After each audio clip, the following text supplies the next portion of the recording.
This is Andi Purewal for Boxing Social in association with Betfred, and for the first time in a while I am delighted to be joined by Mauricio Sulaiman, the WBC president here in Miami. Mauricio, how are you? I'm doing great. I'm so happy to be here back in action in a boxing event with fans, and just a great year the way it has started so far in 2021. Mauricio, from your perspective, how would you judge this past year throughout the pandemic and the impact it's had on boxing? How would you reflect on it all so far? Well, it's been a very complicated year for everyone. As always, I like to express my condolences for anyone who has lost a dear member of a family or a friend, and anyone who's suffering the difficulties that this pandemic has brought. But boxing has stood strong. It is great to see promoters being active, sacrificing so much, and allowing the sport to continue and to be active. Now it looks like great activity. We had Ryan Garcia with Luke Campbell. We had Burkhart against Valdez. We have this weekend. We have Chocolatito against Estrada. There might be great action in the heavyweights. So there's a great positive feeling in the boxing world. Being able to see the likes of Canelo this week, you mentioned the Campbell-Garcia fight, Burkhart Valdez, the heavyweight division as well, a lot of heavyweight fighters. Anthony Joshua last year, Tyson Fury, yet to come out, but expecting to have a fight soon, obviously with each other. But seeing those names being able to get out during the pandemic, does it give you confidence that the sport moving forwards will be able to get back to the way it was before the pandemic? Yes, but we never lost faith. The WBC, since the pandemic began, became very active. We created different activations to stay close to the fans, to the media, to the general public, positive messages, training at home, the WBC Talks. And we have been not trying to look at the problem, but trying to focus on the positive and keeping everyone moving forward with a mental attitude. So this is just a reassurance that we are coming out, and we are very happy to see it active. So just before we come on to some boxing talk and the Canelo fight, you mentioned the WBC talks that you've had. I know that you held your annual convention over Zoom and over online outlets. Talk to me about that. How did you find trying to work around the different circumstances? It was very challenging, it was a big challenge, so we were up to it. We were very enthused. We worked so much, tirelessly, endless nights. And fortunately, when we turned on the lights, we found a huge audience. We didn't know what was going to happen. To do a year convention this year, to do it virtually, it would be a bigger challenge, because people back then, they didn't know what to expect. They were very happy to have seen a convention that was on the computer but felt like it was real. So we are ready for November in Bangkok, and we're going to do it hybrid convention. We're going to have same activations, but we're going to do around 600 people in Bangkok. But going back to last year, so many things were small challenges. We didn't know what was going to happen. And now that we look back, I feel very proud of my team. I feel very proud of boxing. I feel very proud of the promoters who develop a protocol and which is being used to have boxing events, and our industry is moving forward. Mauricio, let's move on to the coming weekend. Saul Canelo Alvarez returns once again. He said he wants to fight 4 times this year. He only fought in December. How refreshing is it to have a man who many consider the pound-for-pound star in the sport wanting to be so active? That is very important. We have seen a trend in the recent years that the pay-per-view king and the pound-for-pound king fights once a year, maybe twice a year. But now to see Canelo hoping to squeeze in 4 fights, it's great. It's enthusiastic, and it's great for the sport. What do you make of his fight with Avni Yildirim, mandatory challenger? A lot of people think Saul Canelo Alvarez will come through comfortably. They don't think it'll be a difficult night's work for him. But what do you make of the fight? Boxing is a great sport, and everybody thought Burkhart was going to come easily against Valdez. And of course, everybody thought Tyson would knock out Douglas. anything can happen in boxing. You have Avni Yildirim, a very hungry person. He wants to be the first Turkish champion of the world. He has experience, he has great heart and will, and he did very well against Dirrell. He was winning that fight, or on the way to win that fight, because he was very much powerful, 8, 9, and 10. But a accidental cut, went to the technical decision. That's why he became mandatory of the division when he was ordered to have a rematch.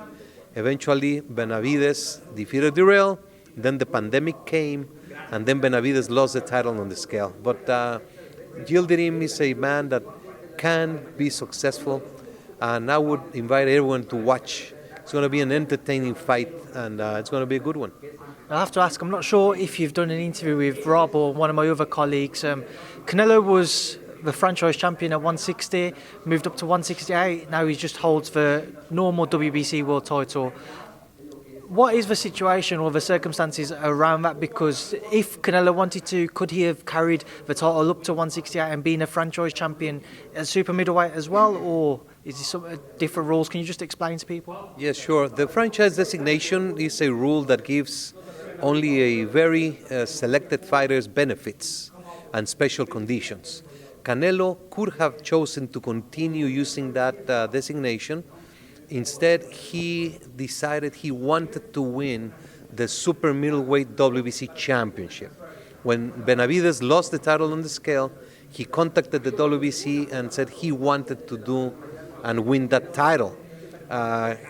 He reached an agreement with Avni Yildirim to step aside, and that's how he fought Callum Smith for the vacant title, with the winner committed to make the mandatory defense against Yildirim. So he's not using his franchise designation at this moment. He's the WBC world champion, and he's making the mandatory defense as per the rules and regulations. So can I ask them what, Teofimo Lopez, people say some people think he is, some people think he isn't undisputed at lightweight. He holds a franchise title, Canelo doesn't. Say if Canelo went on to win the remainder of the belts in the division, who is actually kind of classed as an undisputed champion? Canelo with the regular normal WBC world title, obviously down at lightweight, Teofimo with a franchise title and the rest of the belts. Who has kind of more of a definitive say on being an undisputed champion? Both. Teofimo defeated Lomachenko. And how can someone doubt?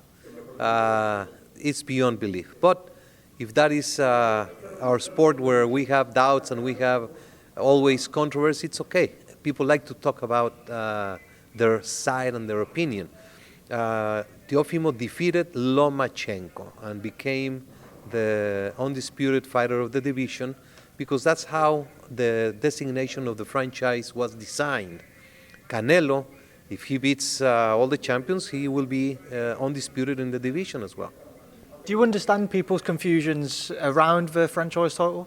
I do understand it. I just invite them to open their minds, invite them to analyze a little bit further and to not be so rigid, and try to understand that the franchise designations opens the door for better competition and great fights, opens the door of justice, because there are fighters that have bigger plans that have to happen and that are needed for the sport.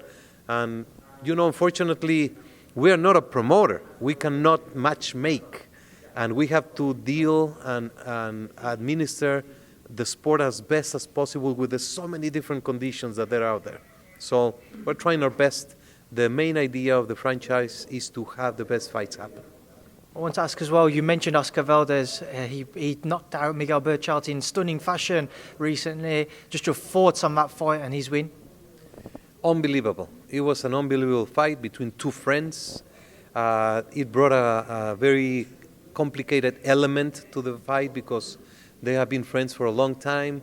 But it's a guarantee when you have two Mexicans in the ring of a high level. It's a guarantee that it's going to be an explosive fight. And it proved that way. I want to ask as well, for an update on the Bridgerweight division, how are things progressing with that? We are very happy with the Bridgerweight. We are in the rankings. It's moving very well. We're going to start having bridgerweight fights this month in March, and we expect that by June there will be the first world champion of the bridgerweight division. So how many fighters so far have kind of at least shown an interest in the division to you guys at the WBC? And what have the other governing bodies said to you about the bridgerweight division? Will the other world title organisations be looking into making a bridgerweight division as well? We have currently 25 ranked boxers in the bridgerweight. In the other divisions we have 40.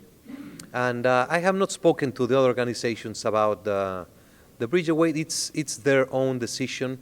And I would not like to be as looking out if they decide not to adopt that division. Of course, that's their decision. Will that be a conversation you do have with them, though, especially as time goes on, to see if they want to kind of create a division at bridgerweight? To once again, you can make more champions and undisputed champions and what have you. You know, the ultimate decision was because of safety. This division is to attend a universe of fighters who are small heavyweights, to call it that way. From 200 to 224 pounds, there's a gap.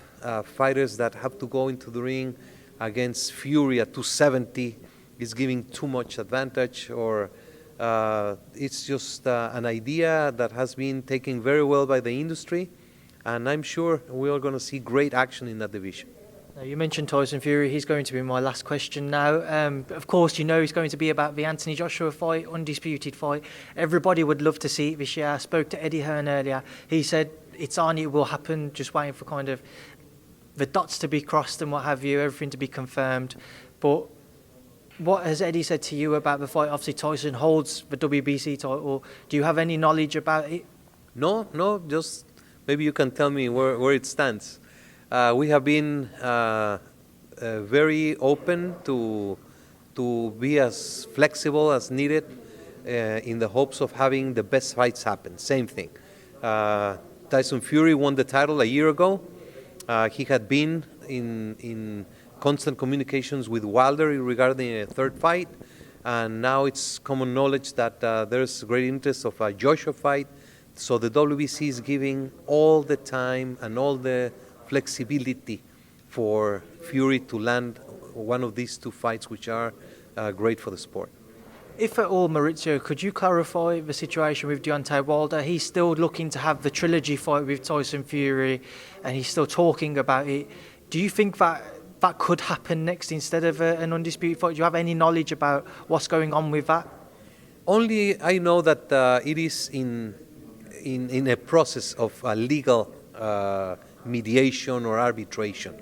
I have zero knowledge of any details, and we're just waiting to hear. Our position is just to wait and to see what happens and not have any blocking on a position to have a great fight like this one. Right, Mauricio, I appreciate your time now. I'll leave you to enjoy the rest of your time in Miami and, of course, the show on Saturday. I'll hopefully speak to you soon. If I don't, I know Rob will. Rob sends his best regards as well. Yes, tell Rob. I thought you were Rob. You look different. Where's that big beard? I had to shave, Mauricio. Very good. Thank you so much. And Boxing Social is a friend, and we're always happy to be part of this program. Thank you so much.